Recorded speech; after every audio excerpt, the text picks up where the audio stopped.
Claro y DirectoMX.com y Radio Independiente de México presentan Claro y Directo en Vivo con Roberto Díaz Guerrero, el programa de comunicación abierta donde la noticia es tu opinión. Facebook, YouTube y Radio. Bienvenidos y comenzamos. Buenas tardes. Bienvenidos al cuarto de 8 programas especiales de la serie 2019, el inicio de la cuarta transformación. A finales del mes de mayo de este año, Donald Trump, el presidente de los Estados Unidos, lanzó una amenaza de imponer aranceles si México no modificaba su política migratoria. México inició de inmediato, a través de su cuerpo de relaciones exteriores, un proceso de negociación. Y así fue como se resolvió aquel complejo tema. En resumen, la semana antepasada, amanece Donald Trump un jueves de la semana antepasada, lanza un tweet y dice: si México no reduce la migración y no hace lo que tiene que hacer, y entonces aquel jueves tuiteó: la migración y el tráfico de drogas, así fue como lo tuiteó. Entonces mi gobierno va a imponer 5% de aranceles a los productos mexicanos, a todos los productos mexicanos que vengan de allá hacia los Estados Unidos. A partir de ahí arrancó un proceso vertiginoso, un proceso confuso, un proceso muy difícil, muy complicado de negociaciones. Inmediatamente el presidente López Obrador ordenó que se fuera a una comisión de negociación a los Estados Unidos. Se fue a la comisión de negociación de los Estados Unidos, encabezada por Marcelo Ebrard. Y el miércoles de la semana pasada, comenzaron las negociaciones formales ya con funcionarios de la Casa Blanca. El miércoles fracasó la reunión, no se llegó a prácticamente ningún acuerdo, pero continuaron las negociaciones. Acá en México, el presidente López Obrador se mantuvo en la línea: no voy a pelearme, vamos a esperar que terminen las negociaciones. Allá en Estados Unidos están negociando, estamos muy bien representados. Es Marcelo Ebrard el que tiene la carta abierta allá en Estados Unidos. Acá la economía mexicana pasó aceite, el peso se perdió mucho terreno frente al dólar. Y francamente, para el día viernes que tuvimos aquí transmisión, yo les comentaba que el escenario era bastante malo, que no había muy buenas noticias, ni podíamos estar muy esperanzados a que el día de hoy amaneciéramos. Todo parecía indicar aquel viernes que hoy amanecíamos con aranceles y todo lo que ello significaría. Bueno, para la tarde del viernes, tarde-noche, alrededor de las 7, 8 de la noche, finalmente se emitió un comunicado desde la Casa Blanca, y el comunicado fue en el sentido de que México había alcanzado un acuerdo con los Estados Unidos sobre este diferendo. En ese momento, el que hizo el anuncio básicamente fue el presidente Donald Trump, y dijo dos cosas. Lo hizo claro, ya sabe, a través de su Twitter. Dijo: ya llegamos a un acuerdo, México se ha comprometido a atender los temas migratorios que les pusimos en la mesa, dijo, y además obtuvimos que ellos nos van a comprar más productos agrícolas. Eso fue lo que dijo Donald Trump el viernes, ¿sí? Hubo también una intervención del canciller Marcelo Ebrard, que de manera muy escueta dijo: ya hemos logrado un acuerdo con los Estados Unidos. Básicamente lo que ha desatorado las cosas es que hemos ofrecido como país desplegar a 6,000 elementos de la Guardia Nacional en 11 municipios de la frontera sur de nuestro país para contener el flujo migratorio. Básicamente eso fue lo que se anunció el viernes por la tarde. Entre el viernes y el sábado se dio todo tipo de especulaciones por dos temas, principalmente por lo que Trump había dicho que formaba parte del acuerdo, y que era comprarle más productos agrícolas a Estados Unidos. Y el segundo fue el anuncio de este despliegue de la Guardia Nacional en México como una parte condicionante de los acuerdos que se obtuvieron. Para el viernes por la tarde-noche, tiempo del centro del país, tiempo de Tijuana, de la costa del oeste, se llevó a cabo finalmente el evento que el presidente López Obrador había convocado durante la semana pasada para ir a fijarle postura al gobierno de los Estados Unidos, pensando muy probablemente que iba a llegar a ese evento, a esa reunión, pues con una noticia nada buena de que probablemente no se habría logrado algún acuerdo y que se iban a imponer los aranceles. Pero ese evento, desde un día antes se sabía que ya no iba a ser pues uno de protesta, digamos, ¿no? Sino iba a ser una celebración. Así fue como lo anunció el presidente López Obrador. Anunció una celebración por el acuerdo logrado con los Estados Unidos. Y básicamente el mensaje central de Marcelo Ebrard, del canciller, que fue quien abrió una larga lista de oradores que hubo en ese evento en Tijuana, a la que fueron gobernadores, fueron senadores, varios aprovecharon pues este escenario para irse a sacar la foto y ponerse esta bandera de patriotas, y fueron a acompañar al presidente. No hablaron todos, pero hablaron muchos. El que abrió la conversación el diálogo fue Marcelo Ebrard. Él fue el primer orador y dijo básicamente: pues no obtuvimos todo lo que hubiéramos querido obtener, pero lo que obtuvimos, dijo, al parecer pues es ganancia, porque salimos con la dignidad a salvo y no hay aranceles. Fue básicamente lo que dijo. El presidente en su discurso hizo una amplia defensa de su deber como jefe de Estado para defender la soberanía nacional, y de sobre todo no permitir que como jefe del Estado mexicano pues se vulneren los derechos y las condiciones de vida de las gentes que vivimos aquí en el país a partir de la imposición de estas medidas que calificó como asimétricas e injustas, es decir, los aranceles. Y hubo muchos más discursos, pero básicamente este fue el más importante. Claro y Directo MX transmite en más de 30 estaciones de radio en el país. Saludamos con mucho gusto a la audiencia en Michoacán, que nos escucha a través de La Voz de Marabatío 98.3 FM. Vamos a la pausa y volvemos en breve.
Estás viendo y escuchando el cuarto de 8 programas de la serie 2019, El inicio de la Cuarta Transformación. Así analizaba Roberto Díaz Guerrero los detalles del polémico acuerdo migratorio con Estados Unidos. Continuamos. Y ya esta mañana, en la conferencia de prensa de este lunes en Palacio Nacional, ha habido 2 anuncios importantes que, pues, zanjan de alguna manera, subsanan de alguna manera todas estas versiones que iban y venían respecto a el tema de qué fue lo que realmente se firmó. Y se los comento porque esta mañana, fiel a su costumbre, ayer, el señor Donald Trump, fiel a su costumbre, saca su Twitter y lanza 2 o 3 twitters y dice: hay cosas del tratado, del acuerdo que no se han dicho y próximamente se van a revelar. Básicamente eso fue lo que dijo, así como diciendo, pues qué nos ocultó el gobierno mexicano, ¿no? Es tipo muy hábil. Hoy en la mañana, antes de que comenzara la conferencia de prensa matutina, Trump toma su Twitter y boom, avienta otra y dice: estamos muy contentos por lo que logramos. Ya no es necesario, dijo, poner las medidas estas de los aranceles. Vamos a esperar que se cumplan los acuerdos. Pero si por alguna razón no se cumplen los acuerdos, entonces podríamos poner los aranceles. Fíjense, de un tuit a otro dice ya no son necesarias. Y en el otro dice, pero si no cumplen, se las volvemos a poner, ¿no? Vuelve a insistir en el tema de que hay información que no ha sido revelada. Y le añade algo más. Dice: no me puedo adelantar a lo que va a resolver el Congreso mexicano, pero esperemos que el Congreso mexicano resuelva bien, para bien de todos. Y entonces había más preguntas, ¿no? Bueno, pues entonces, ¿qué fue? ¿Qué fue realmente lo que firmó Marcelo Ebrard? ¿No? Pues ¿a qué se comprometió? Si Trump está muele y muele diciendo que hay cosas que no se han dicho, que hay cosas que se van a informar después, que ojalá y el Congreso de México dé buenos resultados. Entonces había, entre la crítica de la oposición, el mensaje que se dio en Tijuana, que más bien fue una larga lista de discursos de las cuales se pudo extraer muy poca información valiosa, pues hasta que compareció esta mañana en conferencia de prensa el secretario de Relaciones Exteriores, Marcelo Ebrard, y dice básicamente, lo que dice básicamente Marcelo Ebrard esta mañana es, a ver, lo que firmamos con Estados Unidos fue un acuerdo migratorio, no un acuerdo comercial, un acuerdo en materia migratoria. Básicamente, dice, el punto número 1 del acuerdo fue desplegar la Guardia Nacional en la frontera sur, como ya se había anunciado, para evitar que sigan los flujos migratorios aumentando hacia los Estados Unidos. 2. Los migrantes, es mucho más técnico, lo estoy diciendo de una manera muy concreta.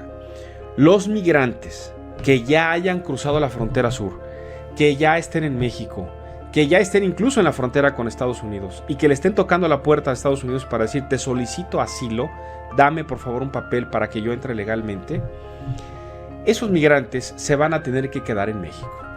Ese fue el acuerdo. Y explicó el canciller y lo ratificó el presidente que México no deporta a esos migrantes que ya llegaron a esa instancia de solicitarle a Estados Unidos su asilo, no los deportan porque México respeta el derecho humano de la migración. Entonces, pues la idea por un lado es pararlos en la frontera sur, que ya no pasen más, y por otro lado, acá los que ya están acá, pues se van a tener que quedar en México. En lo que el gobierno de Estados Unidos estudia cada caso y les responde, y eso no es rápido, ni es sencillo, ni es inmediato. Eso tarda meses, semanas, podría tardar años. Mientras tanto, esa gente se va a quedar en México. Esos migrantes. Marcelo Ebrard negó una y otra vez, aunque insistió y subrayó, fue una petición del gobierno de Estados Unidos que México se convirtiera en el tercer país seguro. Es decir, que los solicitantes de asilo lo tendrían que hacer en México. ¿Me explico? Esa es la petición que tenía Estados Unidos. Si van a solicitar asilo, que te lo soliciten a ti, no a mí. Y Marcelo Ebrard dice, nosotros nos negamos a esto. Le preguntaron en la mañana hoy al canciller, a ver, el presidente Trump lleva tuit tras tuit diciendo que le vamos a comprar más productos agrícolas. ¿Qué significa esto? El secretario de Relaciones Exteriores, Marcelo Ebrard, lo negó tajantemente esta mañana. Dijo, no hay ningún acuerdo de esa naturaleza, no hay acuerdo en materia agrícola, es un tema migratorio, no se abordaron temas comerciales y lo agrícola es un tema comercial. Eso fue, insisto, les estoy acá compartiendo en resumen, muy apretado, lo que dijo esta mañana el secretario de Relaciones Exteriores. Y dijo después que en 45 días es parte del acuerdo, en 45 días se van a reunir nuevamente esta comisión negociadora para evaluar qué efecto tuvo el despliegue de la Guardia Nacional y todas las medidas que se tomaron. Y México propuso al gobierno de Estados Unidos que se trabaje también en los próximos 90 días en afinar esta propuesta del gobierno de México de que para contener la migración, Estados Unidos invierta en la zona sur de México y en Centroamérica para que ahí se queden los migrantes. Bueno, en un mensaje, o mejor dicho, en un resumen muy muy apretado, les he platicado aquí en qué llegamos, a qué llegamos, y esta mañana no tenemos aranceles. Ya se comenzaron a hacer los primeros cálculos de lo que pudo haber sucedido si se hubieran puesto aranceles. Acaba de publicar hace unos minutos en su portal Carmen Aristegui el Plan B, el documento que ya estaba preparado en el gobierno del presidente López Obrador en caso de que nos hubieran impuesto aranceles, y era básicamente imponerle aranceles México a 99 productos estadounidenses, lo cual hubiera desatado pues una guerra comercial. Estaríamos hoy en guerra comercial. No estamos en guerra comercial. Estamos ahorita, insisto, repasando la información nada más, y ahorita vamos al análisis. ¿Les parece bien? Estamos solamente repasando la información. Entonces, dice Marcelo Ebrard, fue un acuerdo de carácter migratorio, no un acuerdo comercial. Es decir, ya es una interpretación de un servidor. Donald Trump nos presionó, nos amenazó con un tema comercial para llevarnos a negociar un tema migratorio. Y está por verse todavía si están de acuerdo, primero si lo va a cumplir. Y con esto le pondría yo todos los signos de interrogación que se les ocurra, porque pues ya saben cómo es Donald Trump. Ya está la nota de... Sí, y ya publicó... lo acaba de publicar hace unos cuantos minutos. Antes de entrar al aire estaba publicando Carmen Aristegui en su portal pues este plan B. Es decir, si no hubiera habido acuerdo, sí estaba preparado el gobierno de México para lanzar pues esto que se llamaban las medidas espejo, ¿no? De evitar que, o mejor dicho, imponerle le iban a imponer aranceles a productos como pues electrónicos, la salsa katsup, algunos alimentos enlatados, vehículos, motores, leche en polvo, o sea, productos que vienen de Estados Unidos directamente, para tratar de compensar los impuestos que le iban a poner a los productos mexicanos. Básicamente será el tema. Bueno, esto es en un resumen apretadísimo, los detalles de lo que sucedió entre la semana pasada, antepasada y este lunes respecto a este tema.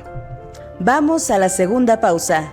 Al volver, Roberto Díaz Guerrero retoma el caso de la renuncia de Carlos Ursúa a la Secretaría de Hacienda, la primera baja de alto nivel en el gabinete del presidente Andrés Manuel López Obrador. Una breve pausa y regresamos.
Gracias por continuar en este programa especial, el cuarto de 8 de la serie 2019, el inicio de la Cuarta Transformación.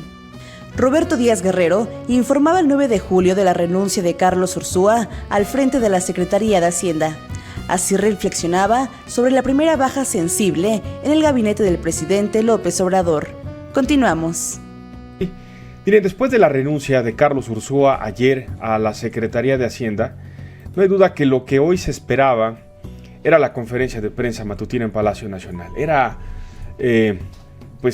muy importante escuchar al presidente Andrés Manuel López Obrador, porque el tono de la renuncia, el tono de la carta de Carlos Ursúa al dejar la Secretaría de Hacienda, en esos 4 párrafos con 5, quisiera decir puñaladas, dejémoslos en 15 piquetes, ¿no? En 5 piquetes, 5 piquetes de costilla, pues que le hacen moverse a cualquiera.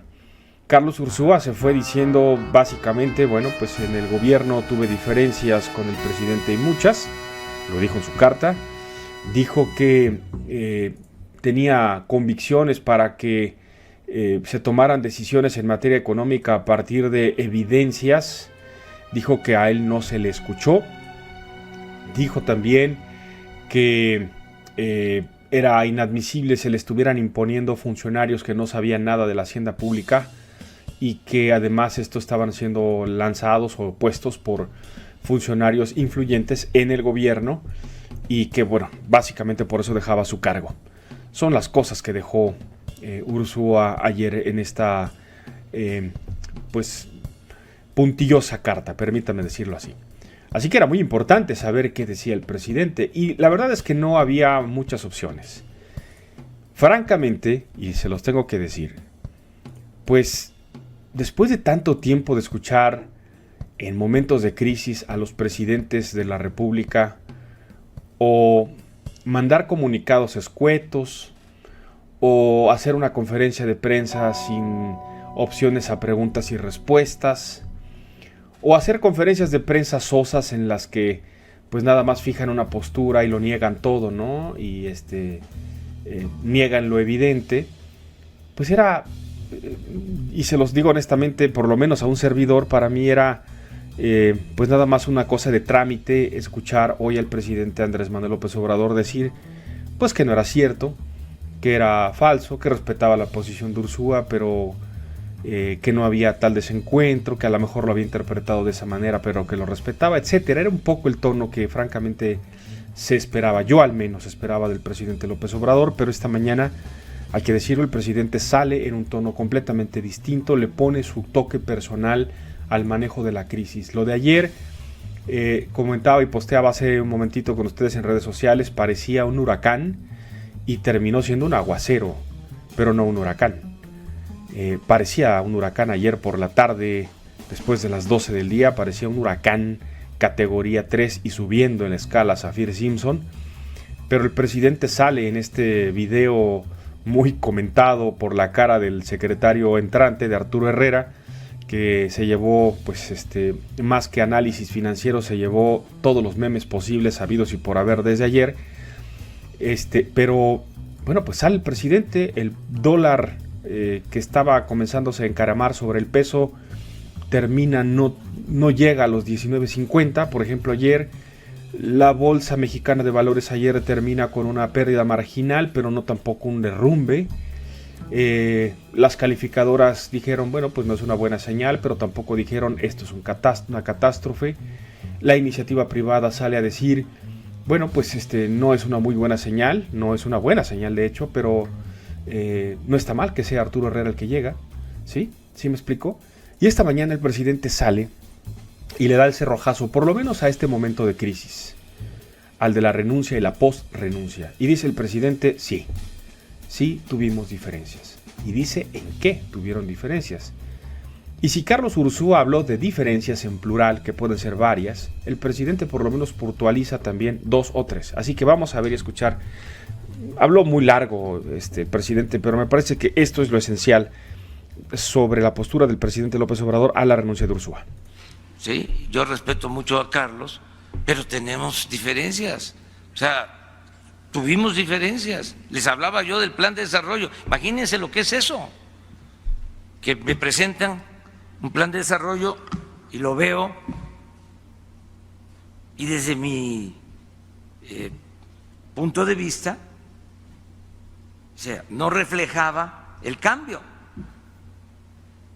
Era como si lo hubiese hecho Carstens o Meade, con todo respeto, pues se me fue. O sea, que es tan buena persona, la verdad, lo digo seriamente. Meade es una muy buena persona y también el Carstens. Pero tenemos concepciones distintas. O sea, nosotros siempre los cuestionamos, siempre estuvimos en contra de la política neoliberal. Aquí tuvimos, lo recordarán quienes siguen este espacio de información, tuvimos cuando el presidente López Obrador presentó su Plan Nacional de Desarrollo, le dedicamos todo un programa, todo el programa se lo dedicamos a analizar los puntos más importantes del Plan Nacional de Desarrollo. Por ahí está en nuestra galería de videos. Les recomiendo que vayan a ver ese programa, porque justo en ese programa hablamos, analizamos cosas que en el gobierno hoy ya están en marcha y hay cosas que todavía no se ponen a andar y hay cosas que ya comenzaron a tratar de implementarse y no se ha logrado. Y todo parece indicar que aquí es donde se rompe la relación entre Carlos Ursúa y el presidente López Obrador. Eso es lo que dijo hoy el presidente. Falta saber, sin embargo, dónde estuvo realmente el punto de ruptura. Yo le tengo un dato de qué otro asunto le molestó profundamente a Carlos Ursúa dentro del gobierno y a qué se refería Carlos Ursúa con la intervención y la imposición de funcionarios que no saben nada de la hacienda pública. Claro y Directo MX transmiten más de 30 estaciones de radio en el país. Saludamos con mucho gusto a la audiencia de Oaxaca que nos escucha a través de Te Prenden Putla, a través del 98.7 de FM y 740 de AM. Despedimos a las estaciones que nos acompañaron esta primera media hora de Claro y Directo MX. Vamos a una breve pausa y regresamos con más a la segunda media hora de programa.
Gracias por continuar en este programa especial.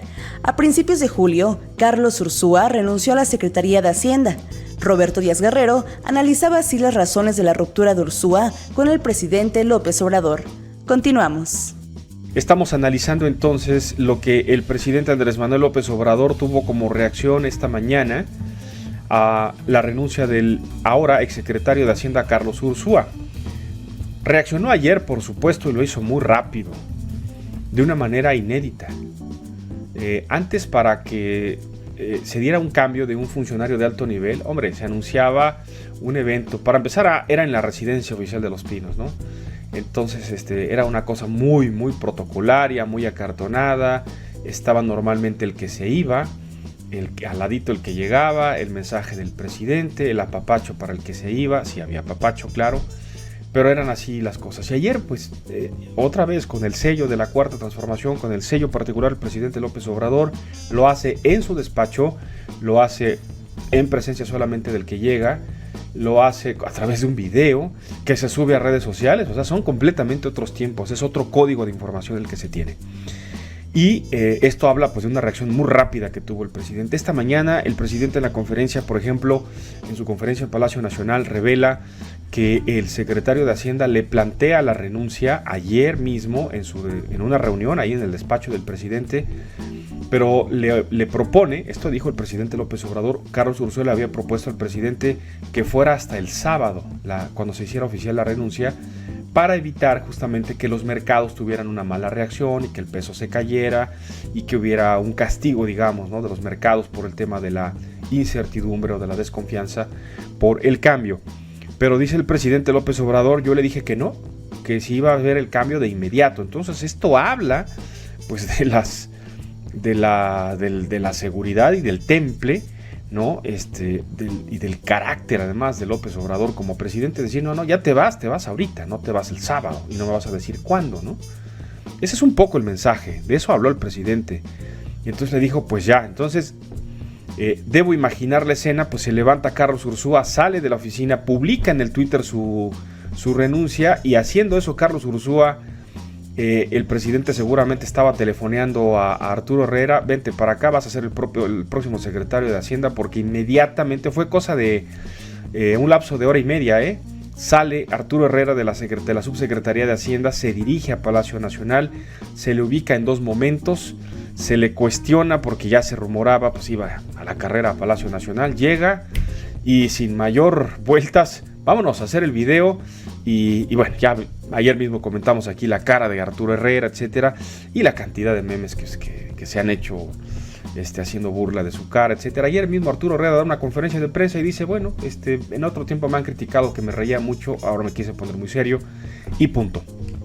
Bueno, esos son los accesorios de este tema. A ver, esta mañana el presidente, en otro gesto también de apertura y de reconocer, contra la costumbre, digamos, de negar las cosas, sale y dice, sí, tuvo diferencias conmigo, muchas, y tenía una diferencia abierta con Alfonso Romo, jefe de la oficina de la presidencia. Alfonso Romo, dice el presidente, le encargué que armara el tema de la banca de desarrollo, la propuesta, los nombramientos de los, concretamente, del director de Nacional Financiera la hizo Alfonso Romo, pero la hizo a petición del presidente, y eso no le gustó a Carlos Ursúa. El presidente confirma también que hubo diferencias con Margarita Ríos Farhat, que es la directora del Sistema de Administración Tributaria, es decir, a la directora del SAT, que es el sistema de recaudación, no la nombró Carlos Ursúa, la nombró el presidente, y Carlos Ursúa pues tuvo que decir que sí. A quien sí nombró Carlos Ursúa fue a su relevo, a Arturo Herrera como subsecretario de egresos. Bueno, dice el presidente además, cuestionado, oiga, justamente lo que me están preguntando aquí, ¿y qué más cambios vienen? Y esto fue lo que dijo. Los cambios van. Entonces, es mejor acostumbrarnos y entender el contexto, las circunstancias de cambios que se van a seguir dando. Incluso pueden haber hasta otras renuncias. Yo nada más les pongo Bien, pues eso fue lo que dijo el presidente, ¿no? Pueden haber otras renuncias. Y claro, pues vamos encaminados al 8º mes de gobierno y siempre había, y comencemos a hablar en el había, ¿no? Una idea de que en el primer año de gobierno venían los cambios de gabinete. A ver, hagamos cuentas. En lo que va de la administración, poco más de 7 meses, al presidente López Obrador ya le han renunciado 5 funcionarios de alto nivel. 5 funcionarios. A ver si me acuerdo. Simón Levy, subsecretario de Turismo, fue el primero que dejó el cargo. Y dijo son motivos personales y se fue. La segunda renuncia que se dio por un asunto muy penoso, la exsecretaria del Medio Ambiente se va porque hace esto de parar un avión y el presidente le pide la renuncia. A ese sí le pidieron la renuncia y se fue. La tercera, Germán Martínez. Y Germán Martínez se va con una carta durísima de renuncia también, dirigida contra quién, pues contra Carlos Ursúa. ¿De qué se quejó Germán Martínez? Germán Martínez se quejó de que Carlos Ursúa no le permitía o le estaba imponiendo funcionarios encargados del tema administrativo en el Instituto Mexicano del Seguro Social en todos los estados. ¿Sí? Y que eso estaba entorpeciendo la función de atención hospitalaria en el Seguro Social, que sigue siendo todavía una bronca y que el presidente tuvo que ir a atender el pasado fin de semana a Chiapas. Bueno, después se va el director del Instituto Nacional de Migración y ahora Carlos Ursúa. Son 5 renuncias de alto nivel. Entonces, ¿quién más se puede ir? Pues especulado que se podría ir Olga Sánchez Cordero, ya les comentaba, que se podría ir Javier Jiménez Espriu, esa es otra posibilidad. Es probable que haya en la propia Secretaría de Hacienda algunos ajustes, evidentemente a la salida de Carlos Ursúa, es decir, su equipo pues tendría que salir, ¿no? Como sucedió en la Secretaría del Medio Ambiente. Entonces finalmente lo que está abriendo la puerta al presidente pues es que el que se quiera ir que se vaya, ¿no? Básicamente es lo que está diciendo. Y esto habla y marca también pues una línea muy definida de cómo es el presidente y cómo es su gobierno y cómo lo conduce. Se puede estar de acuerdo o no.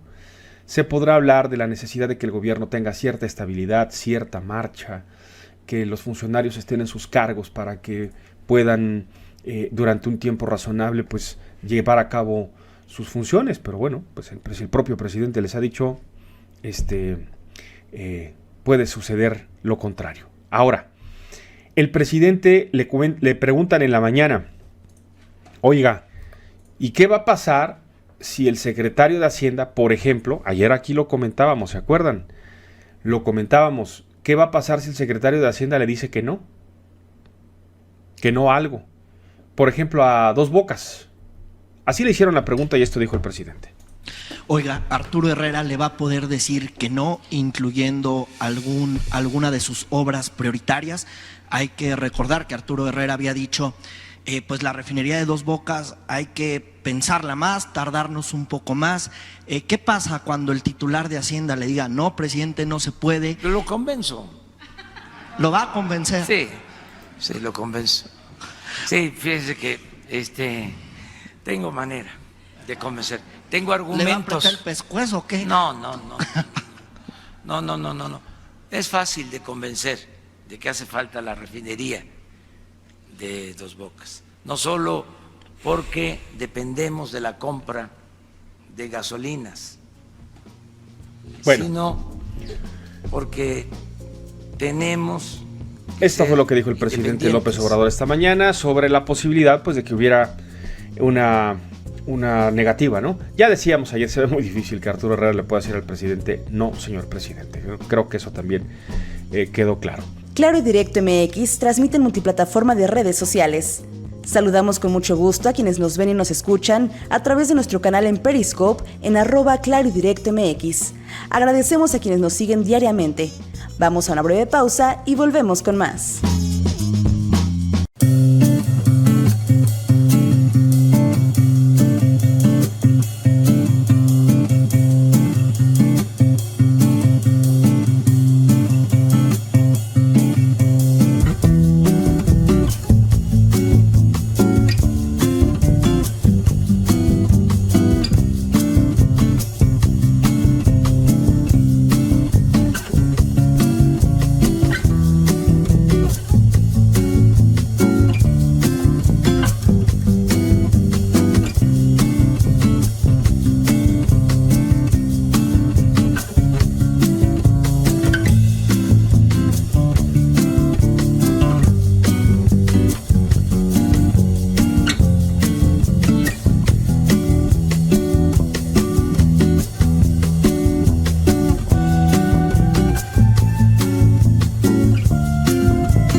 Gracias por continuar en este programa especial.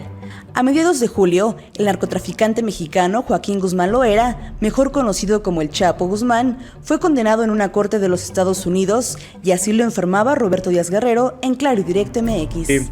La información, la confirmación de la sentencia a la que ha sido sometido Joaquín Guzmán Loera, uno de los narcotraficantes más importantes en el mundo del AMPA organizada en el mundo, narcotraficante mexicano, creador y líder de el cártel de Sinaloa, y bueno, pues ahora procesado desde hace ya 3 años, y bueno, inició antes el proceso, pero buscado desde hace mucho tiempo por las autoridades estadounidenses, capturado por segunda ocasión, recapturado por segunda ocasión en nuestro país, se fugó de 2 penales de alta seguridad, el de Puente Grande y después del de Almoloya, y finalmente Joaquín Guzmán Loera fue extraditado a los Estados Unidos, donde ha enfrentado un proceso relativamente rápido, breve, conciso, y bueno, pues hoy ha pasado a la historia este miércoles 17 de junio como el día en que el juez Brian Cogan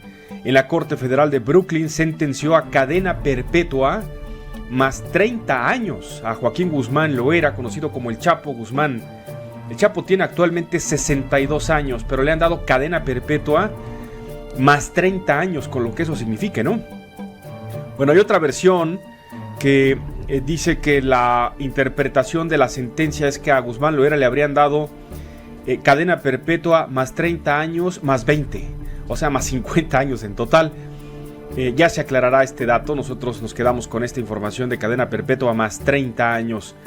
Así que el narcotraficante mexicano más conocido en el mundo, llegó a ser uno de los hombres más ricos del mundo, va a tener que cumplir su condena en los Estados Unidos en la prisión de ADX Florence, conocida como la moderna Alcatraz de las Montañas Rocosas o Supermax, y considerada la cárcel más segura de los Estados Unidos y que estaría diseñada a prueba de fugas, porque si de algo se tienen que cuidar en Estados Unidos es que el maestro de las fugas, entiendas el Chapo Guzmán, se les puede escapar. Antes de escuchar sentencia, el Chapo Guzmán por primera vez habló en la corte y dijo: el juez me ha negado un juicio justo cuando todo el mundo lo estaba viendo, estuvo manchado por la mala conducta del jurado y además se quejó de ser víctima de un trato cruel e inhumano. Aunque usted no lo crea, de eso se quejó el Chapo Guzmán, de haber recibido en su proceso legal un trato cruel e inhumano. Calificó de corrupto al sistema de justicia estadounidense.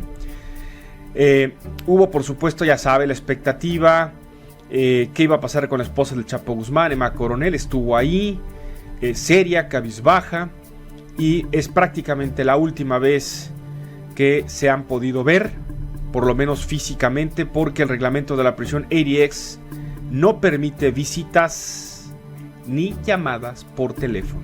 Esas son las reglas en la prisión Supermax o la ADX Florence en los Estados Unidos, como tendrían que ser muchas cárceles, ¿no?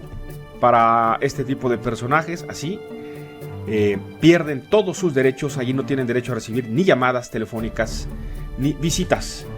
Así que, bueno, pues quien no pudo verlo por última vez fue su mamá, la señora María Consuelo Loera Pérez, ya que el gobierno de Estados Unidos le negó la visa humanitaria en virtud de que, respondió Estados Unidos, nadie que tenga vínculos directos o indirectos con el narcotráfico puede acceder a Estados Unidos con una visa humanitaria. Jeffrey Littman, abogado del Chapo Guzmán, anunció que seguramente va a presentar apelación a la sentencia de cadena perpetua más 30 años que este miércoles se le dictó al Chapo Guzmán. Termina una época, una era, la del narcotraficante que llegó a tener todo, a hacerlo todo, a dominar todo, no solo México, no solo el Pacífico, no solo América Latina. El Chapo Guzmán dominó con su organización, con su poderío, con su capacidad de alcance de tráfico, de corrupción, de dinero. Llegó a dominar el mundo y no estamos ni exagerando ni lejos. El Chapo Guzmán fue realmente un hombre muy influyente, muy importante. Tanto que las autoridades no han sido capaces de determinar hasta qué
Gracias por continuar en este programa especial. En agosto, otra vez Veracruz, una masacre más, ahora en Coatzacoalcos.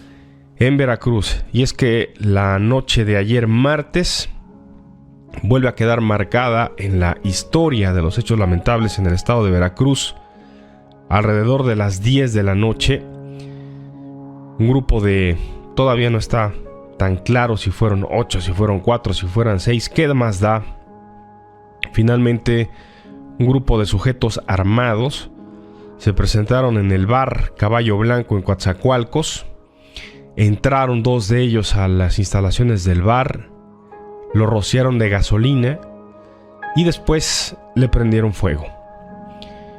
Provocaron un incendio en este establecimiento ubicado en la calle Román Marín 1408 en la colonia Palma Sola en Coatzacoalcos, Veracruz, en el sur del estado de Veracruz.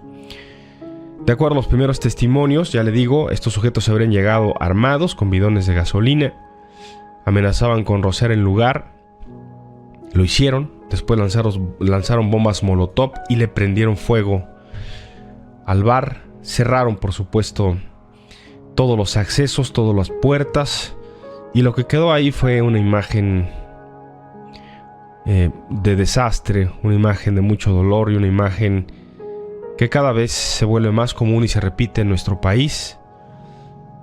Un montón de cuerpos apilados, quemados. La madrugada de este miércoles el número de fallecidos por el ataque era de 25, esta mañana subió a 26. 9 de ellas son mujeres, la mayoría bailarinas, trabajaban en este lugar que era ubicado también como un table dance. La Fiscalía General del Estado de Veracruz confirmó que además quedaron lesionadas 13 personas, ahora son 12. Una de ellas murió esta mañana y estaban recibiendo atención médica en distintos hospitales de Coatzacoalcos. Se inició una carpeta de investigación ayer mismo, la correspondiente. La Fiscalía, recordemos que la Fiscalía de Veracruz está peleada con el gobierno del estado de Veracruz, no se hablan, no se coordinan y cada quien hace las cosas por su lado. Ayer mismo el gobernador de Veracruz, a través de su cuenta de Twitter, pues lamentó primero los hechos y dijo que, tal como había sucedido en el caso de Minatitlán, pues su gobierno iba por los responsables. Y más tarde el gobernador habría hecho algunas declaraciones sobre los responsables. Lo vamos a revisar más adelante, pero yo me quiero concentrar en esto que ha sucedido otra vez en Coatzacoalcos. Y digo otra vez porque llevamos años, esto no es nuevo, llevamos años denunciando, recopilando, retransmitiendo el sentir, la preocupación y la difícil situación que los habitantes de Coatzacoalcos nos comparten, están viviendo desde hace mucho tiempo en ese estado de Veracruz. Es una zona marcada por el crimen, es una zona en la que pues prácticamente no hay control de absolutamente nada. Esta mañana, por supuesto, el presidente Andrés Manuel López Obrador en la conferencia de prensa matutina se ha referido al tema, se ha referido al asunto y vamos a escuchar con atención, por favor. Les pido que escuchemos con atención esta intervención del presidente Andrés Manuel López Obrador, pues hablando, refiriéndose al caso de Coatzacoalcos, pero sobre todo el presidente refiriéndose a lo que seguramente esta mañana era la información que tenía el presidente en la mesa sobre quiénes habrían sido los responsables y qué antecedentes hay sobre el tema. Escuchamos al presidente. Ahí en un centro recreativo llegaron delincuentes, cerraron las puertas de salida, emergencia y incendiaron el lugar. Y es muy lamentable, llena de tristeza, el que hayan perdido la vida hasta ahora 25 personas, hombres y mujeres. Muy triste todo esto. Y en las primeras investigaciones estamos contando con información de que los posibles responsables habían sido detenidos y se les dejó en libertad. Ahí hay un problema que tiene que investigarse sobre la actuación de la Fiscalía en Veracruz. Y estamos pidiendo al fiscal general que se atraiga este asunto, este lamentable hecho, y que se lleve a cabo una investigación a fondo, porque son dos cosas. Una, lamentable que la delincuencia organizada actúe de esta manera.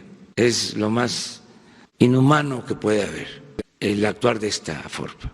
Pero lo otro, que también es condenable, es que exista contubernio con autoridades. Lo mínimo que tenemos que hacer es separar tajantemente a la autoridad de la delincuencia, porque si no, no avanzamos. Entonces, este caso lamentable tiene que ir al fondo y investigar autoridades, no solo castigar quienes cometieron estos horrendos y lamentables crímenes, sino también a la autoridad. La voz del presidente Andrés Manuel López Obrador esta mañana refiriéndose a los hechos en Coatzacoalcos, Veracruz. Segunda ocasión en menos de 3 meses que en el estado de Veracruz se registra una matanza de estas proporciones. Una masacre de estas proporciones.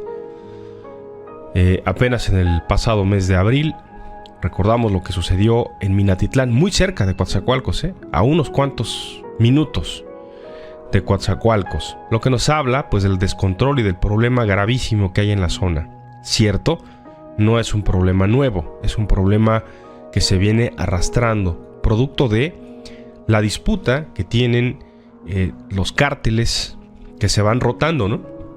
En un tiempo se habló que eran los Zetas, en otro tiempo que se habló que eran los cárteles del Golfo, ahora se habla que es la expansión del cártel Jalisco Nueva Generación. Al final de cuentas, de lo que hablamos pues es de los resultados y la consecuencia de este ambiente que hay de descomposición y de una delincuencia desbordada, con el Estado completamente superado.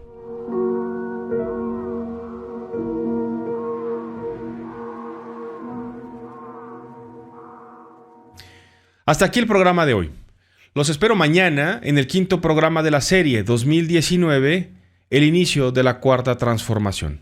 Hasta entonces, que tengan muy buena tarde. A nombre de todo el equipo de Claro y Directo MX, soy Roberto Díaz Guerrero. Adiós. Claro y Directo MX.com y Radio Independiente de México presentaron Claro y Directo en vivo con Roberto Díaz Guerrero. El programa de comunicación abierta, donde la noticia es tu opinión. Nos vemos y escuchamos en la próxima transmisión de Claro y Directo en vivo, Derechos Reservados 2019.